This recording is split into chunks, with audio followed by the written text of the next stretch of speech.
Se dice que nadie fallece por amor, y en un sentido estricto, quizás sea verdad. El amor nunca ha sido registrado como una causa física de muerte.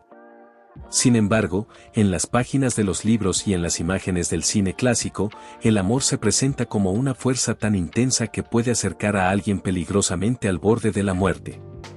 No es el amor en sí lo que quita la vida, sino la desesperación profunda y el abandono de la voluntad de seguir adelante que a veces lo acompañan. A lo largo de los siglos, muchos han encontrado consuelo en la melancolía, dejando que la tristeza los consuma en un esfuerzo por escapar del peso de la existencia. Esta relación entre el amor, la pérdida y el anhelo de liberarse de las cargas de la vida ha inspirado innumerables relatos, conectando con cualquiera que haya sentido el dolor agridulce de un corazón destrozado. Antes de sumergirnos en una de estas historias conmovedoras, te invitamos a unirte a nosotros en este recorrido por la condición humana. Si estas reflexiones te resultan tan fascinantes como a nosotros, dedica un momento a dar like, suscribirte a nuestro canal y activar la campana de notificaciones. Así, no te perderás ninguna de nuestras futuras exploraciones sobre la compleja unión entre la pasión, el dolor y la redención. Ahora, centrémonos en una historia profundamente emotiva, la de una renombrada estrella del cine mexicano que, tras perder a su amada Alma Guzmán, se encontró navegando en un océano de tristeza. Su experiencia es un recordatorio poderoso de cómo incluso el amor más radiante puede dejar profundas sombras cuando se enfrenta a la pérdida. Queridos amigos, permítanme llevarlos a una era en la que las historias de amor no eran solo noticias, sino leyendas inscritas en las páginas gloriosas del espectáculo. Hay amores que parecen estar escritos en el firmamento, como si el destino hubiera conspirado para entrelazar dos almas. Así fue para este actor y su amada, cuyos caminos estaban predestinados a encontrarse, formando uno de los romances más duraderos del mundo del entretenimiento, 62 años de matrimonio. ¿Pueden imaginarlo? Toda una vida juntos, unidos por el amor, la fidelidad y la promesa inquebrantable de un para siempre. Al final, la única fuerza capaz de separarlos fue aquella contra la que habían jurado luchar juntos, la muerte. Ese voto solemne pronunciado en el altar hace tantos años resultó ser profundamente profético. Pensar que Joaquín Cordero pudo haber estado en el altar, no como novio, sino como sacerdote uniendo a otros en matrimonio, es casi poético cuando se reflexiona sobre el rumbo que pudo haber tomado su vida. En 1940, siendo aún un joven en formación, dejó México para ir a Estados Unidos, no en busca de fama o riqueza, sino para cumplir los deseos de su madre, una mujer de fe profunda y valores tradicionales. Ella soñaba con que su hijo dedicara su vida a Dios, guiando almas en lugar de cautivarlas. Lo envió a un seminario, convencida de que su destino era el sacerdocio. Pero el destino, como suele hacer, tenía otros planes. Entre textos religiosos y oraciones, Joaquín descubrió algo, la literatura. Y en esas páginas, el teatro lo llamó, susurrándole una vocación distinta, una que lo llevaría a los escenarios en lugar del altar. Fue allí, en el mundo de las historias y los personajes, donde comenzó a preguntarse si su verdadero propósito era servir a la fe o dar vida a los sueños de las audiencias. Así, dejó el camino del sacerdocio y entró bajo los reflectores, emprendiendo un viaje que lo convertiría en uno de los actores más queridos de México. Pero, verán, el papel más importante que interpretó, el que verdaderamente lo definió, no fue frente a las cámaras. Fue el de un esposo entregado. Un hombre cuyo corazón perteneció, sin dudarlo, a una sola mujer, Alma Guzmán. ¿No es curioso cómo funciona la vida? Hubo un tiempo en que Joaquín Cordero no estaba destinado a ser actor. No, su camino parecía llevarlo a un lugar completamente diferente, el sacerdocio. Su madre, una mujer de profunda devoción, lo envió a un seminario con la firme convicción de que su destino era servir a Dios. Y por un tiempo, lo intentó. Vivió según las normas, estudió teología y recorrió los pasillos de la disciplina y la fe. Pero el destino tiene una forma peculiar de hablarnos. Para Joaquín, ese mensaje llegó a través de la literatura. En algún momento, entre oraciones y reflexiones, se sintió atraído por las palabras escritas, por el teatro, por la idea de dar vida a personajes. Y así, tomó una decisión difícil. Renunció a la sotana, regresó a México en 1944 y, con gran respeto, pidió disculpas a su madre. Quizás no era lo que ella había soñado para él, pero la vida lo llamaba hacia otro destino. Aún así, la actuación no fue su camino inmediato. En cambio, estudió Derecho. ¿Pueden imaginarlo? Joaquín Cordero, abogado. Pero el destino, como siempre, tenía otros planes. No pasó mucho tiempo antes de que el teatro y el cine lo atrajeran. Tras probar su primer papel, primero como extra y luego en roles secundarios, lo supo, ese era su lugar. Y con un hombre como él, carismático, elocuente y ahora inmerso en el fascinante mundo del cine, el amor no tardó en llegar. Pero el amor en la juventud es un torbellino, ¿no es así? Apasionado, impulsivo y, a veces, demasiado efímero para perdurar. Así fue cuando Joaquín se enamoró de la hermosa María Elena Márquez. Ella era una estrella por derecho propio, talentosa y elegante. Juntos parecían la pareja ideal. Pero la juventud es impaciente.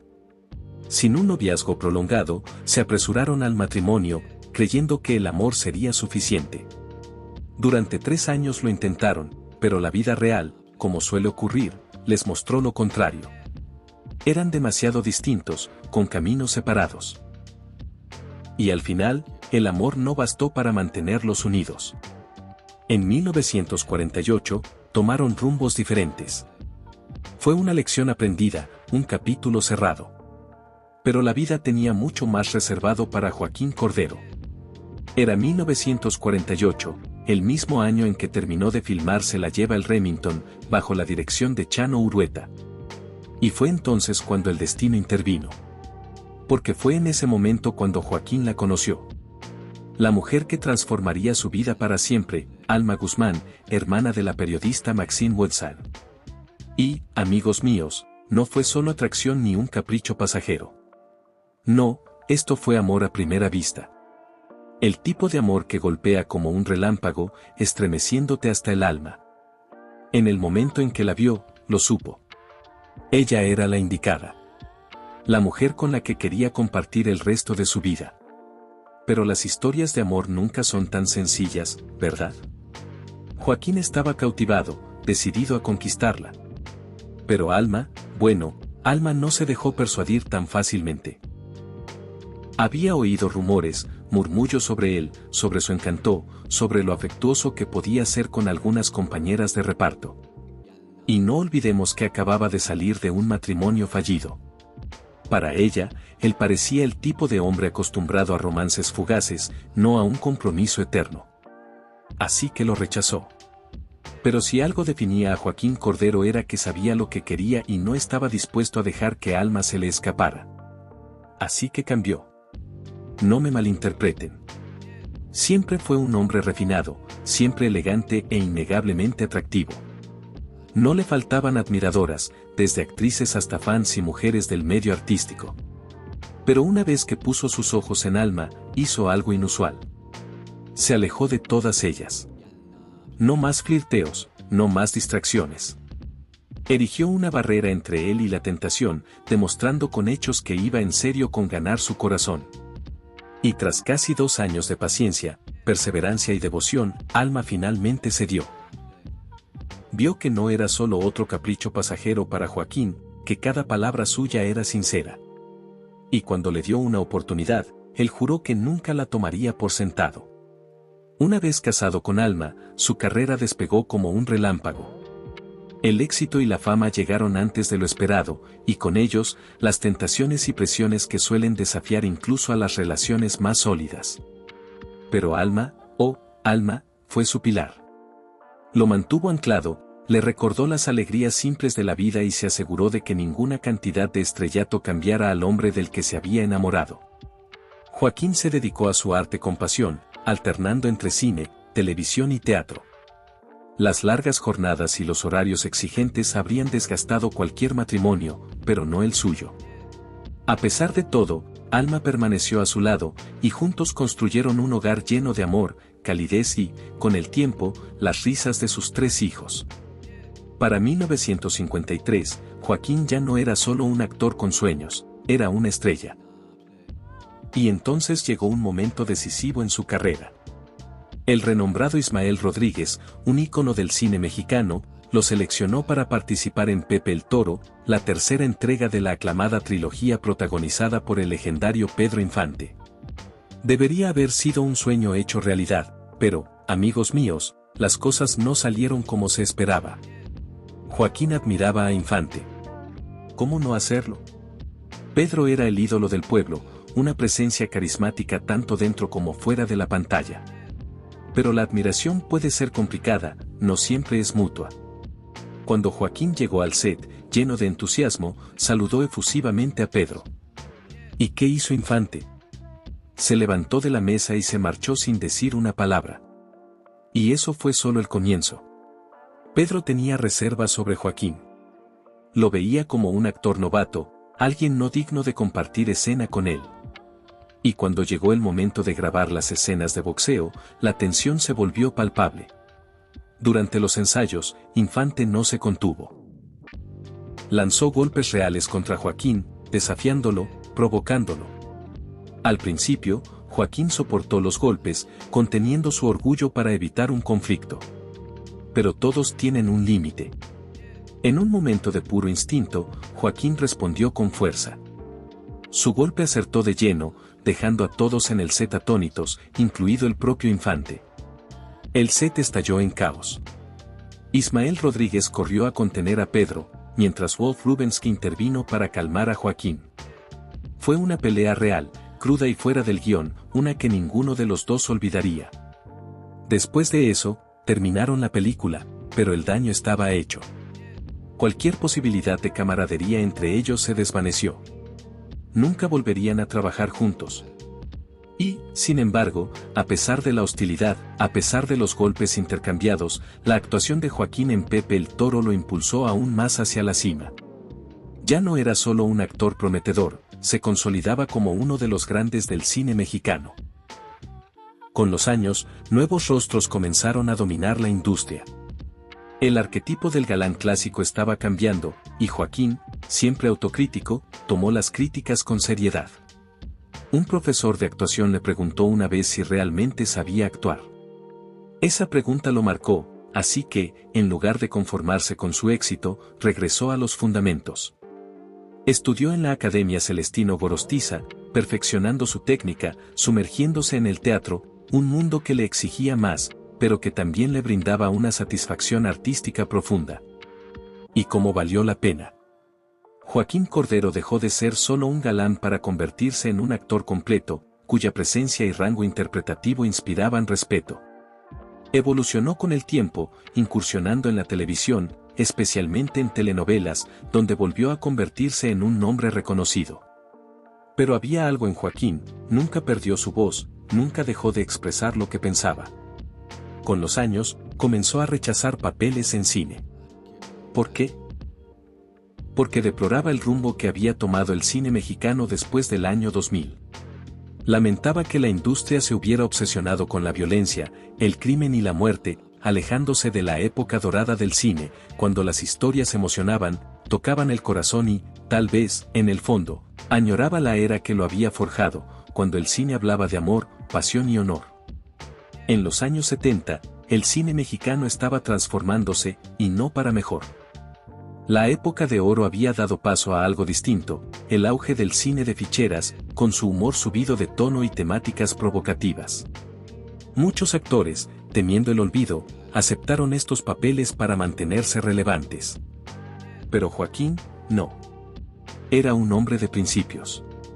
Se mantuvo firme, negándose a participar en películas que, según él, no respetaban la dignidad del cine mexicano.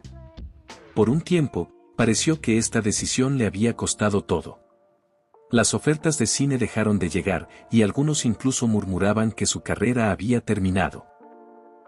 Pero el destino, como siempre, tenía otros planes. A medida que la televisión ganaba protagonismo, recurrió a las leyendas del cine, ofreciéndoles un nuevo hogar en la pantalla chica. Joaquín estuvo entre los elegidos y abrazó la oportunidad con entusiasmo. A partir de entonces, se convirtió en un pilar de la televisión mexicana. Su presencia imponente y su voz inconfundible lo hicieron ideal para los grandes melodramas de la época. Durante décadas, fue una figura central en las telenovelas, aportando su intensidad a innumerables producciones. El público lo acogió en sus hogares noche tras noche, y se convirtió en más que un actor. Fue parte de sus vidas. Algunos de sus papeles más memorables llegaron en La madrastra, destilando amor y fuego en la sangre, demostrando que su estrella nunca se había apagado. Pero Joaquín Cordero era más que un actor bajo la superficie. Tenía el alma de un pensador, un filósofo. A lo largo de los años, tomó la pluma y escribió ensayos y reflexiones personales que revelaban un lado profundamente intelectual que pocos conocían. Sus palabras tenían el mismo peso que sus actuaciones, reflexivas, profundas y llenas de la sabiduría de un hombre que había vivido plenamente. Y por si fuera poco, aún tenía otra sorpresa guardada. Durante un viaje a Argentina, el destino intervino de forma inesperada. Un amigo lo invitó a cantar tango en un café, solo una actuación espontánea, nada más. Pero cuando Joaquín subió al escenario, ocurrió algo mágico, su voz grave y expresiva se fusionó con las melodías de Buenos Aires, y el público quedó cautivado. Lo que comenzó como un momento casual pronto se convirtió en algo más. La noticia se difundió, y antes de que se diera cuenta, Joaquín se presentaba en reuniones privadas, encantando a los oyentes con su talento inesperado. Incluso grabó 2 álbumes. Sí, 2. Aunque nunca persiguió una carrera musical como en el cine y la televisión, esto fue un recordatorio de que los verdaderos artistas no pueden limitarse a un solo medio. Amigos míos, qué privilegio fue haber presenciado su genialidad. Con todos sus triunfos, todos los reconocimientos, todos los años de disciplina y pasión, Joaquín Cordero estaba a punto de enfrentar una pérdida como ninguna otra. Una pérdida que ningún escenario, ningún aplauso, ninguna luz de reflector podría mitigar. En julio de 2012, su amada Alma Guzmán falleció, y con ella, una parte de Joaquín se fue también. Porque, a pesar de toda su fortaleza, de toda su resiliencia, nunca había imaginado un mundo en el que tuviera que seguir sin ella. De todos los finales posibles, este era el que nunca había previsto. El dolor lo consumió. No era una tristeza que el tiempo o las distracciones pudieran aliviar. Era una pena que se asentaba en el alma, haciendo que cada día fuera más pesado que el anterior. En su duelo, tomó una decisión. Se mudó a la casa del actor, un lugar donde los artistas veteranos podían recibir cuidados y apoyo en sus últimos años. Se dijo a sí mismo que era lo más práctico, que era donde debía estar. Pero quienes lo conocían bien entendían la verdad. No quería que su familia lo viera sufrir tan profundamente. No quería que presenciaran su desconsuelo. Pero el amor verdadero, nunca nos abandona. Sus hijos vieron lo que ocurría, vieron que su padre apenas sobrevivía, no vivía. No podían soportar verlo desvanecerse en soledad. Así que lo llevaron de vuelta a casa, con la esperanza de que el cariño familiar pudiera devolverle la chispa a sus ojos. ¿Y cómo lo intentaron? Lo rodearon de amor, de recuerdos, de la certeza de que no estaba solo. Pero el duelo, amigos míos, no es algo que se pueda disipar con esfuerzo. Joaquín recibió todo el afecto que su familia le ofreció, pero no pudo corresponderlo, no porque no quisiera, sino porque el peso de su pérdida era demasiado abrumador. Extrañaba a Alma con cada latido, con cada día que pasaba. Y así, con el paso de los meses, su cuerpo comenzó a seguir el camino que su corazón ya había tomado. En febrero de 2013 llegó lo inevitable. Joaquín Cordero falleció. El informe médico señaló un paro cardíaco como la causa, pero nosotros, quienes lo recordamos, quienes conocemos su historia, sabemos la verdad. No murió de una enfermedad, murió de amor. Un amor tan profundo que, cuando la mitad de él se fue, la otra no pudo soportar quedarse. Y así, amigos míos, tras una vida de actuaciones, de fortaleza, de principios que nunca flaquearon, Joaquín hizo su última reverencia y se reunió con la mujer sin la que no podía vivir. Un final trágico, sí, pero también, de alguna manera, un final poético. Su despedida final tuvo lugar en una funeraria al sur de la Ciudad de México, donde familiares, amigos y admiradores se reunieron para rendirle homenaje por última vez. Su cuerpo fue cremado, y sus cenizas fueron colocadas junto a las de su amada Alma, en un lugar privado conocido solo por sus seres más cercanos. Así como en vida, en la muerte permanecieron juntos. Una historia de amor eterno que ningún guión podría haber escrito mejor. Pero no lo recordemos con tristeza, no. Recordémoslo en el brillo de la pantalla grande, en la profundidad de sus interpretaciones, en la voz que llenó teatros y hogares a lo largo de generaciones. Fue un ganador del premio Ariel, recibiendo el prestigioso galardón a mejor actor de reparto por Las dos huérfanas en 1951. ¿Y qué carrera? Participó en 189 películas, desde 1944 hasta 2010. Un verdadero gigante del cine mexicano, compartiendo escena con leyendas como El Santo, Mario Moreno Cantinflas, Pedro Infante, Luis Aguilar, Carmen Montejo y los grandes hermanos Soler. Y así, amigos míos, la historia de Joaquín Cordero es una de triunfo, amor y una soledad desgarradora. Pero no lo recordemos por su dolor, recordemos a la leyenda, al galán que llenó nuestras pantallas con dignidad y pasión. Si disfrutaste este recorrido por su vida, no olvides dar like a este video y suscribirte para más historias de las estrellas que marcaron nuestra memoria. Y dime, ¿cuál es tu actuación favorita de Joaquín Cordero? Mantengamos viva su memoria en los comentarios. Nos vemos en el próximo.